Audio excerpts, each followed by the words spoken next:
Welcome to the Danny Clinkscale Reasonably Irreverent podcast. Insightful and witty commentary, probing interviews, and detours from the beaten path. Welcome to Monday Musings-Danny SportsWrap. It's presented, as usual, by Dillon's Heating and Cooling. Make sure to check in with Jeff and his fine company for all of your HVAC needs. And make sure to go to his website. Make sure to listen close to the commercial that's coming up. And you can get some great advice and certainly some great service that will keep you cool in the summertime and then eventually warm in the wintertime as well. Well, it's a special day for me on this Monday. It is my anniversary. My wife and I have been married for 19 years. We've been together for 21, and we celebrated it yesterday with a nice dinner and just a little bit of driving around and enjoying some walking and some shopping and things like that. Hope you had a nice weekend, too, and it was headed into the weekend nice for the Kansas City Royals. Their homestand started off with 4 wins, and in the end, if you have a 4-2 homestand, that's pretty good, but not when you do start at 4-0 as the Royals stopped hitting, which is basically one of their biggest problems so far this year, that they have too many games where they just don't quite hit enough, and that happened on Saturday and Sunday in tough one-run losses. They have now lost 9 of their last 12 one-run games after starting the season by winning their first 6 one-run games, and so they hit the road, and they're doing fine, and we'll check in on the Royals coming up. We'll check in on the Kansas City Chiefs as they get set to start their 3rd week of voluntary mini camp. I'll provide the nuts and bolts of it, and I guess the best thing about mini camp is the fact that you get to hear from some of the principals. The stuff on the field, I don't know how important that is. I don't know how much people get into it, but at least we'll get to hear from Patrick Mahomes and Andy Reid, and there's some really, really crazy stuff going on in the world of golf, too, and that's on and off the course, and we'll check in on that and some other notes and quotes and fun. It's all coming your way next on Monday Musings, Danny SportsWrap, right here at the Reasonably Irreverent podcast, and it's brought to you by Dillon's Heating and Cooling. More of Danny's Reasonably Irreverent podcast after this. Time to spend a few minutes with my good friend Jeff Dillon from Dillon's Heating and Cooling. And Jeff, what differentiates your company from others in the industry? Plain and simple, we're honest. We have integrity, and we're going to do things right the first time. There's way too many companies out there that lie, cheat, hide things from the homeowner or customer, and we're not about that. It's kind of funny sometimes. I actually am so honest with some people, it kind of surprises them. But sometimes it's good for business, sometimes it's bad for business. But ultimately, it's the kind of business that I want to run, is an honest one. And that family way of treating things is part of your slogan, and it's also part of one of your great features that you offer to customers. Our slogan is like family. Our most popular maintenance plan is called the Family Plan. It's very similar to a lot of ones out there. The little tweak that we do to ours, 1% off for every 2 years. They have a continued maintenance plan with us. If they have a maintenance plan for 10 years, then we give them 5% off, no questions asked. You can find out more about Dillon's Heating and Cooling and all their great range of services at dillonsheatingandcooling.com. That's Dillon's with an S. The phone number, 913-214-1343. Hey everyone, this is Matt Llewellyn for the 23rd Street Brewery. Thank you so much for supporting local restaurants, especially through this pandemic. And you know what? We're almost through it. At the 23rd Street Brewery, we have brought in a few more tables. You can wear a mask if you want, or not. It's your choice. Other than that, we're open 11:30 every single day. So come see us at the 23rd Street Brewery in Lawrence.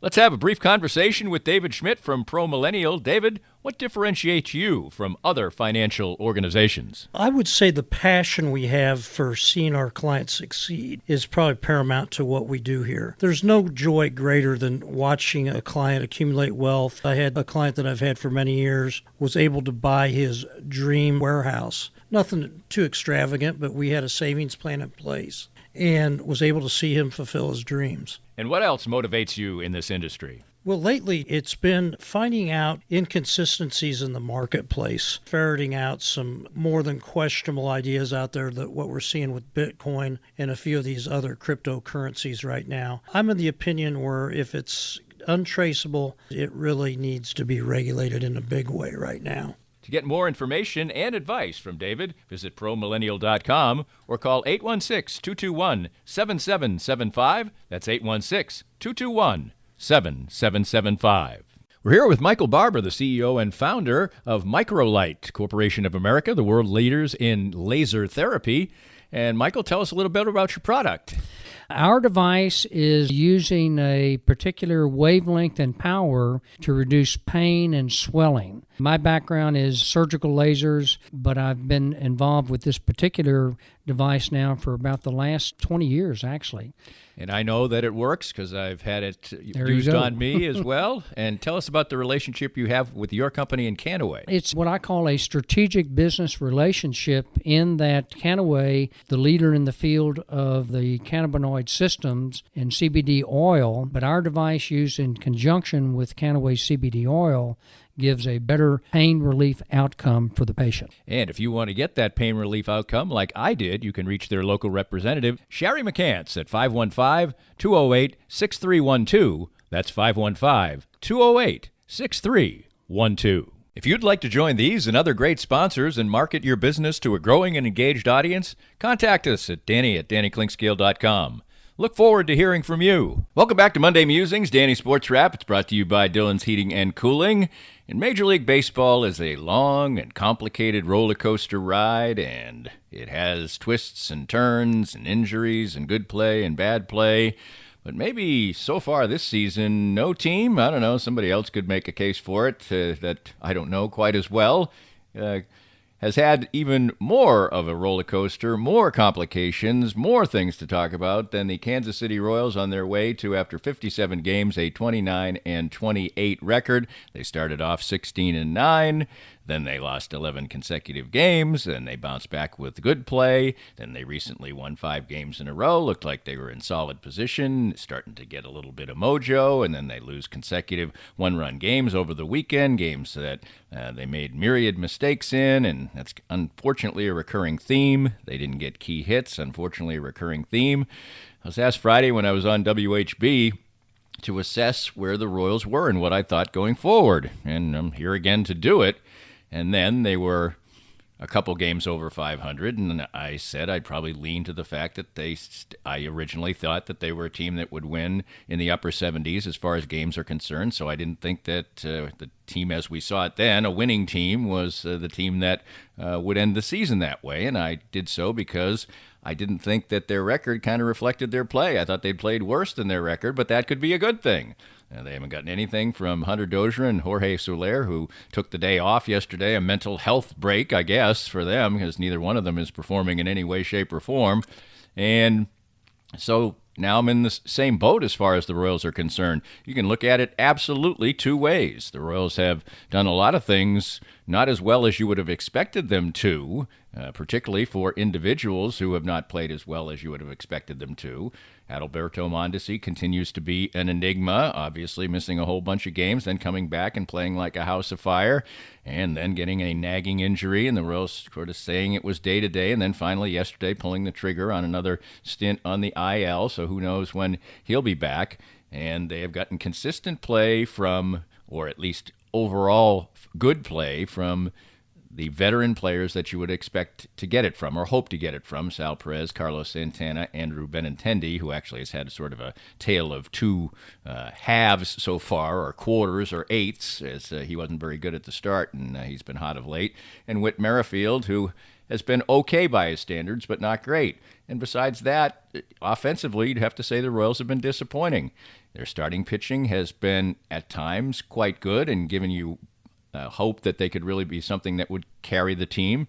The bullpen has generally been effective, but the Royals also, I don't think, have paid as much of attention to detail as they ordinarily, for a team like they are, would do. And yesterday was another example of it, as Nicky Lopez, who really has to do things like lay down sacrifice bunts, instead pops one up and turns into a triple play. And the Royals also on Saturday, for whatever reason, ran a contact play on the last play of the game. Ball was hit hard.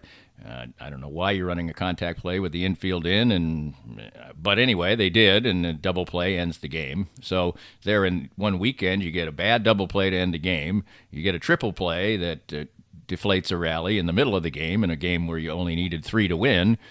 So the Royals are just a complex riddle. There's no question about that. Yesterday's starting pitcher, Brady Singer, is a young guy, so you don't necessarily expect consistency. But after a rocky start to his career, over his last 16 starts, I believe it is, in his career, his ERA is under 4. But he has his days where he's not very good and his days where he looks dominant. Or, in between, he has days like yesterday, where he gives up 11 base runners but somehow fights through it and gets out of trouble, but gives up the winning run by hitting a batter with the bases loaded. All these kind of strange things continue to happen with the Kansas City Royals, and now they sit 1 game over 500 with an offense that is in the lower reaches of the American League, with a pitching staff that's sort of in the same position, a little bit better than their hitting. I still don't know what to make of the Royals. Absolutely, positively don't know what to make of them. I think that we'll see the future tonight in Jackson Coar. That's a cool thing. And another pitcher will come up. They tried it earlier this year with Daniel Lynch, and it was an unmitigated failure. And now we'll see Coar, and we get a late-night West Coast baseball, which I kind of like, actually, because you can get all your things done and watch a little TV with your wife or whatever, and then settle down and watch a ball game. And we'll see Coar and see how he does, and that could inject another little bit of life. After a tough day on Sunday, Mike Matheny, as you'll hear coming up, concludes his little media gathering by announcing that Coar will come. So you get a sort of a rough weekend that you get a little light at the end of the tunnel glimpse right at the end of the press conference from Matheny. Kind of makes you feel a little bit better. It's all in this big goulash of Kansas City Royals baseball so far, and yesterday was just another example of it. As I mentioned, Adalberto Mondesi goes on the disabled list. Who comes back off the disabled list? Josh Staumont, who's been quite good when he's been healthy, and that's where Mike Matheny starts his comments about yesterday, and the ups and downs and vagaries of baseball reflected in his comments. Yeah, good to have him back. Stuff looked good. He was sharp. I gave up the 1 hit, but besides that, I thought the breaking ball looked good. Fastball was coming out of his hand really well. Just looked healthy, and that's what we were hoping for more than anything else. You saw out of Brady today, and just in a more general sense, how you think he's trending, how he's doing out there. Yeah, I mean, you're talking about a young pitcher, seen these guys before, and they've seen him, and he's still, we're talking 2 runs there and almost through 6 on a day where he's getting accustomed to sweating again. And I know that sounds weird, but it's a different approach, how to keep your hand dry and keep the ball from slipping, because he was sweating from the first pitch. You could see his body temperature was up. They got to get used to this again. But he did a nice job. And like I said, we got into some trouble. He gave up a few free bases. Obviously, the hit batsman, I mean, he almost pitched himself out of that. He got a bases loaded, nobody out situation while he's already high and deep into his pitch count. And I thought he made some of his best pitches of the night. And then, the slider breaking down and in with the hit batsman was really the only glitch he had once he got his back against the wall. And then it's unfortunate that that was a deciding run. Mike, I know you need all 26 in order to win a big league ball game, but a day like this, how much Dozier and Soler, how much do you need to get those bats going? Yeah, I'd like to have them in there. There's no question. But we do have faith in the other guys that we've been putting in. I've been really impressed with some of the at-bats we're watching from Gutierrez, and we've seen some great things from Olivares as well. So we're just going to try and get guys going, see who's going that can help us each particular night. But there's no question with the history of what we've had with Soler and what we know, we're going to continue to get from he and from Dozier. But there's going to be other guys that step in and help us get it done on the days they're not in there. Yeah, Mike, to have the tying run on base and scoring position for the last 2 games, is there something you can take encouraging from that, or does it just make it maybe sting a little bit more? No, I mean, we know we're going to be in tight games. I mean, they're not surprised. And we've been able to come through in those situations as much as anybody in the game. And, just a fluke yesterday. It's a very low percentage of line drives in those situations, but that one hurt. Today it was, we had the right part of the order up. We wanted to see that part of the order be able to get an opportunity to make a difference in that game. And that's worked out well for us in the past. It's just that, they've got their best out there, and it's head-to-head, see who comes up on top, and we just fell a little short. But the fact that our guys are continuing to figure out ways to stay in games, no matter what kind of offense production we're getting, that's always going to be impressive. But bottom line is we just lost 2 games that were really right there, really close to us taking. Everybody, Mike's got a quick announcement to make too. So yeah, tomorrow's starter will be Jackson Coar. And in order to make room for Jackson, we'll be sending out Jacob Junis to make room so Jake can go to AAA and get built back up. It's not a secret that Jackson's been extremely good so far this year. Just won the League Pitcher of the Month, and his stats would support how he's throwing and what we're hearing from our development people. So it's his time, and excited to get him out here and watch him help us be a part of what we're doing. He's ready.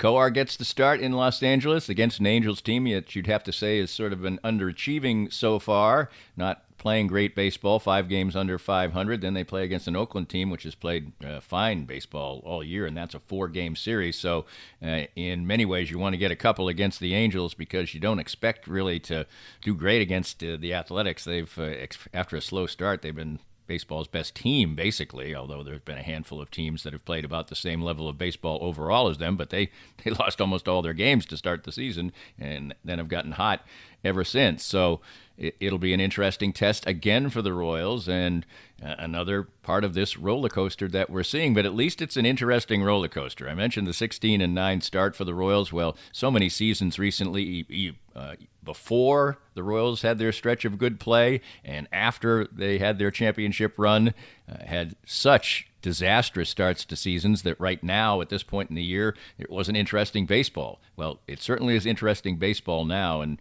ultra interesting, in fact. And you tell me, you email me at Danny at DannyKlinkskill.com about what your thoughts are in the Royals, because I think they're one of baseball's biggest enigmatic stories so far. Very difficult to decide what they have been and will be this season, but sitting a game over 500, you really just can't complain about that.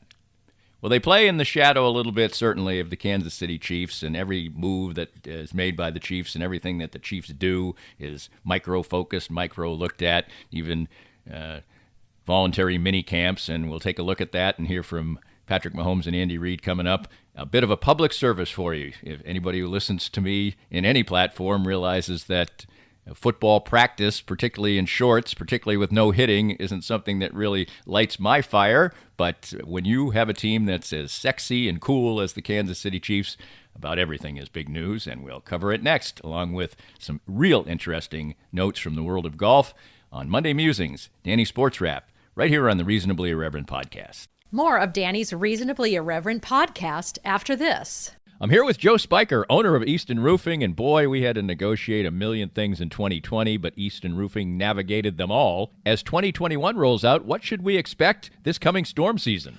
Well, Danny, it'll be the same thing as it is every year. The storms come, and you've got the guys out knocking on doors offering quote-unquote free inspections.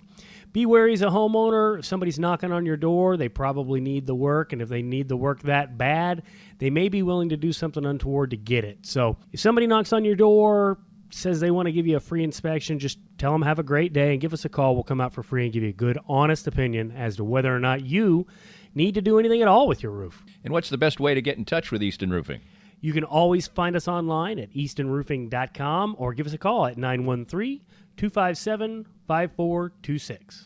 Easton Roofing. Integrity matters. Most of us have experienced auto accidents, and it's no fun. And even less fun is trying to work on the insurance aspects afterwards and getting full value after an auto accident. I'm here with David Cowan from WreckExpert.com. And David, you have an unusual and important niche for people after an auto accident. We have a passion to teach car wreck clients what they deserve. Getting your car repaired only fixes the damage and the paint. Getting paid for your car's loss in value is called diminished value. Chances are you've never heard of this before because most people aren't looking out for you. We help people collect thousands to tens of thousands of dollars for their car's loss in value after the wreck. And if somebody wants to come to you for that, what's the original assessment cost them? We offer a free review of any insurance claim to see how we can help. You can't beat that. Great expertise and assistance in getting full value after an auto accident from David Cowan.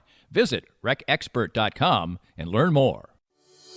Cinematic Visions has been an affordable solution for professional media production in Kansas City since 2003, offering award-winning video production and creation, as well as a wide array of digital and social media management services. From planning, scripting, filming, editing, and post-production, to delivering your product to a watching world, Cinematic Visions will provide professional and affordable services for you and your business with the necessary return on investment to make it all worthwhile. Cinematic Vision's goal is to unlock the power of storytelling through video and a strong online presence for your company. Beyond the numbers, they want to inspire and evoke your clients to feel and act.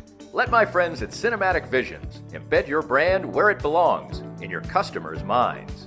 You can find them online at cinematicvisions.com or with a quick phone call at 816-600-6300.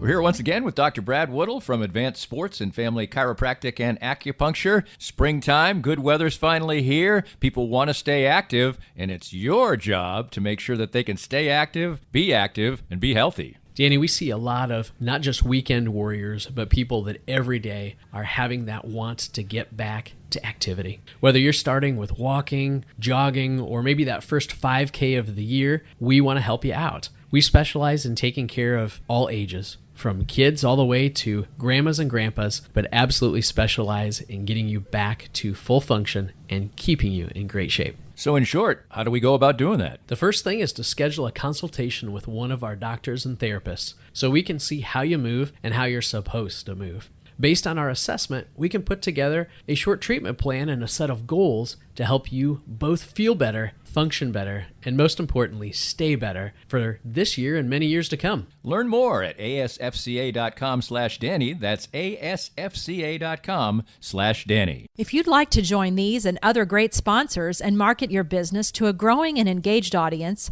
contact us at danny@dannyclinkscale.com. Look forward to hearing from you. We are back talking some Chiefs football, and the Chiefs are story 1A all the time now, a championship and then a trip to the championship game in consecutive years.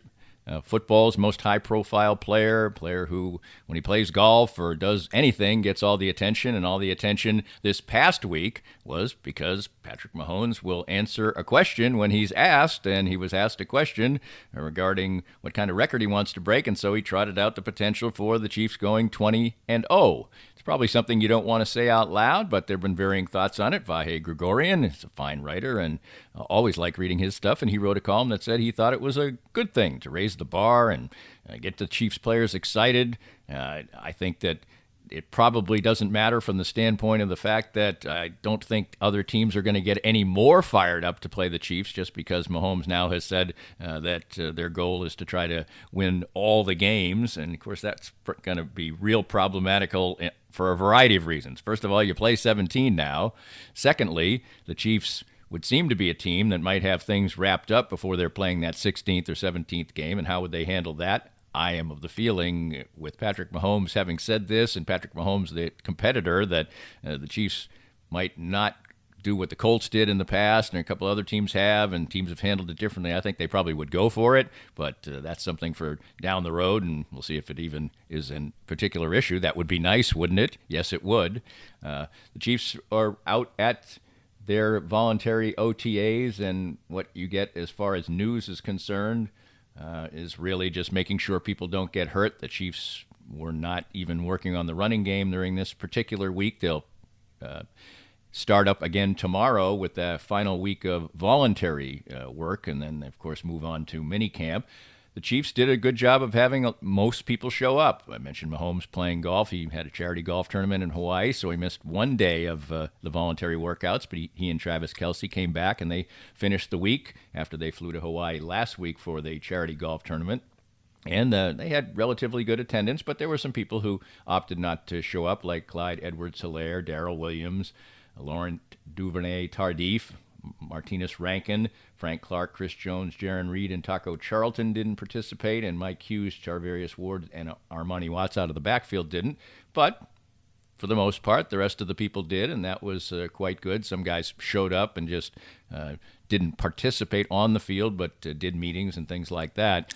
So all that news is, for others, I guess, to decide whether it was significant or not.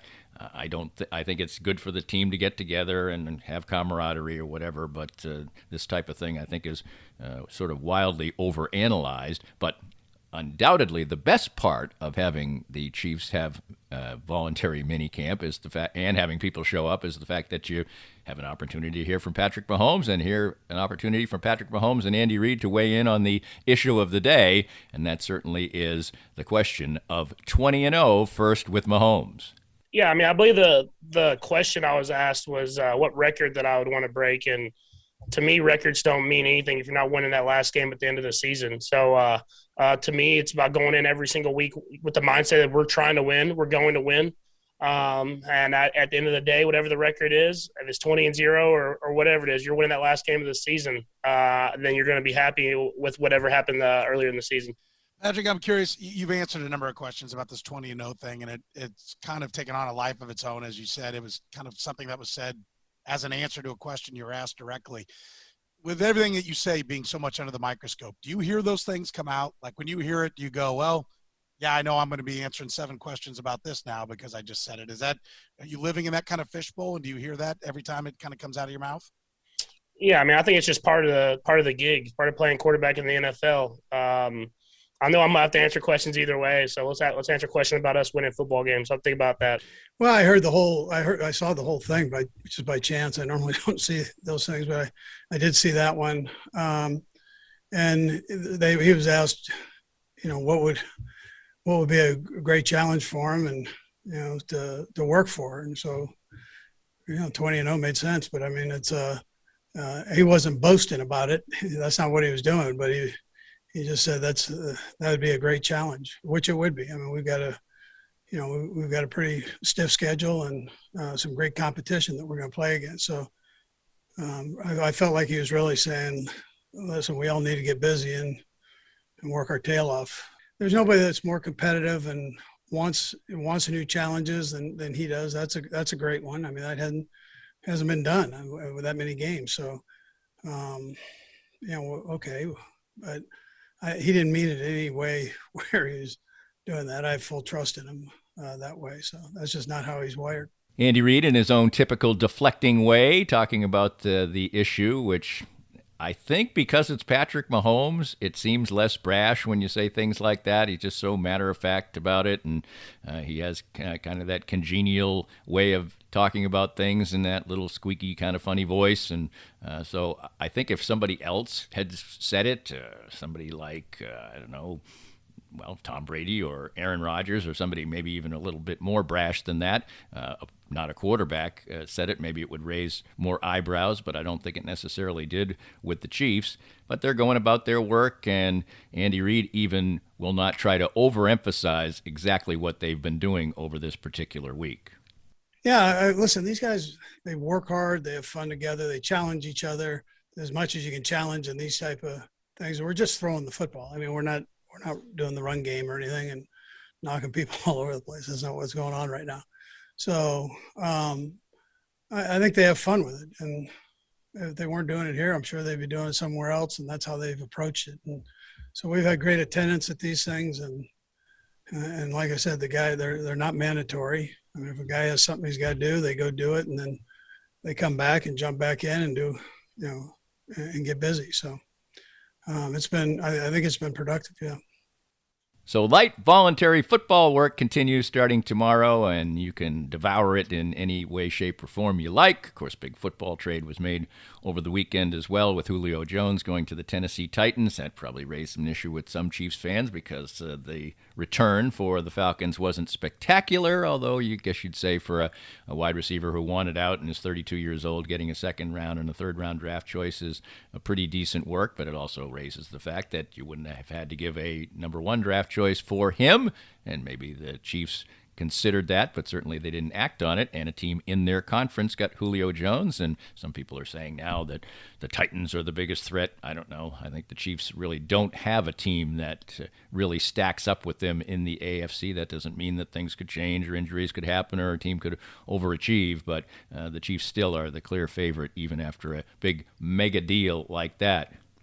Well, there was a mega deal in the world of golf in Dublin, Ohio, as after 54 holes of Jack Nicklaus's Memorial Tournament, Jon Rahm had been a dominant force. He was 18 under par in a tournament setting where even par had been a pretty good score through 3 rounds. He had a 6-shot lead over everyone else, over a couple of players, and then there was a gap further back to that. And then he walks off the green and is told that he had tested positive for coronavirus. There's a lot of complications in this particular story, and I guess the first issue to raise is the fact that Jon Rahm had not been vaccinated, and he lives in Arizona. That had been cleared for everyone as of March 24th. The PGA Tour avails the players the opportunity to be vaccinated after on Friday if they miss the cut, and on Sunday after the tournament if they actually make the cut and participate all the way through.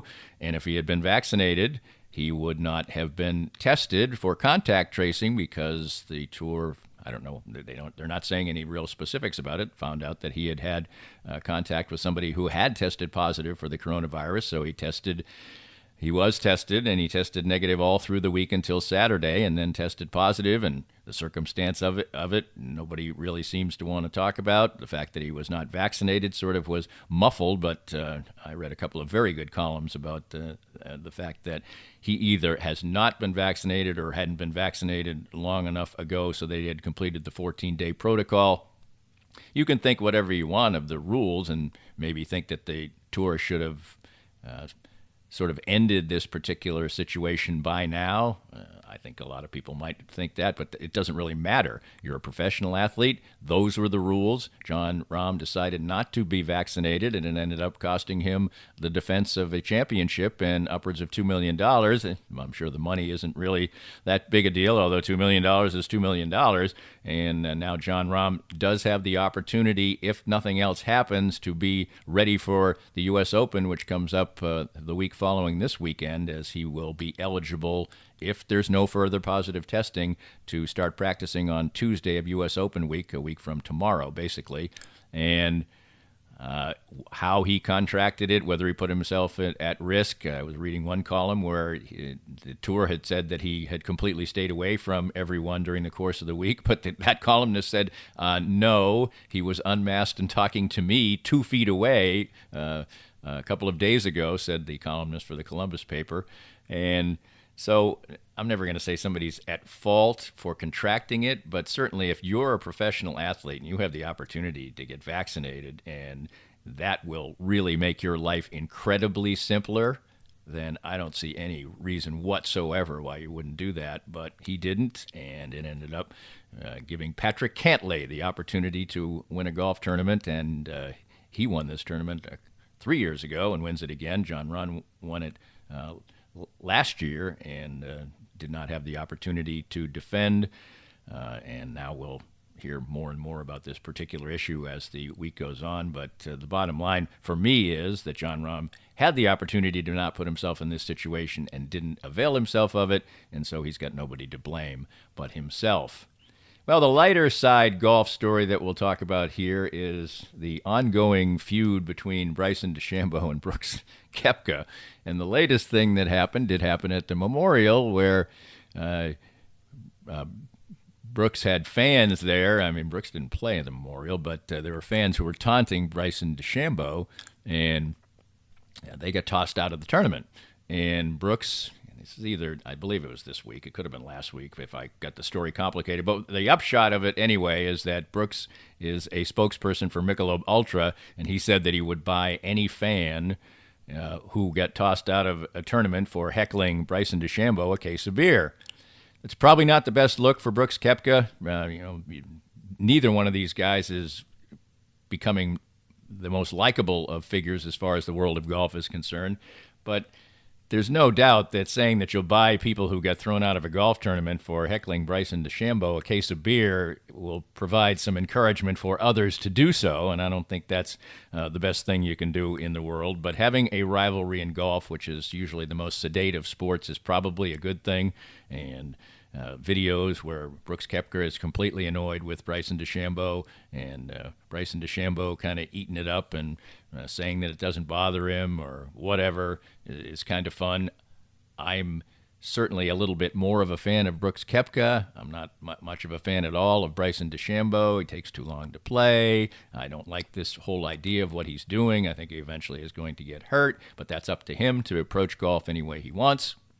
And this certain rivalry with two somewhat unlikable figures is probably, in the end, a kind of a good thing for golf, and golf is trying to have it both ways and encouraging their players to go on social media with a cash fund that rewards the top 10 social media players, as it were, with extra money.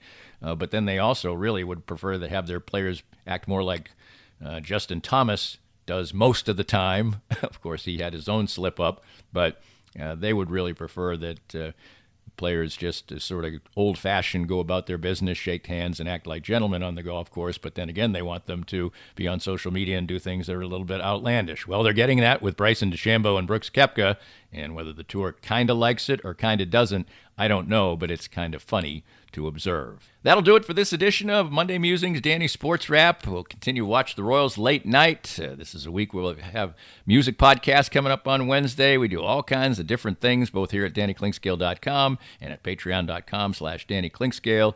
I appreciate you tuning in at greater and greater numbers. And again, I'll take this opportunity. My wife probably won't listen to this podcast to the very end, but 19 years of wedded bliss with her, and that's not overstating it in any way, shape, or form on this, my anniversary. So it makes me have a good feeling on this day. And that wraps it up for this edition of Monday Musings, Danny Sports Wrap. Thanks for listening, and we'll talk to you again all through the week and very often, all the time. We hope you enjoyed the latest Danny Klinkscale Reasonably Irreverent podcast. Come back soon for something fresh and new. This podcast was made possible by our great sponsors like Dillon's Heating and Cooling, treating you like family with expert and affordable HVAC services.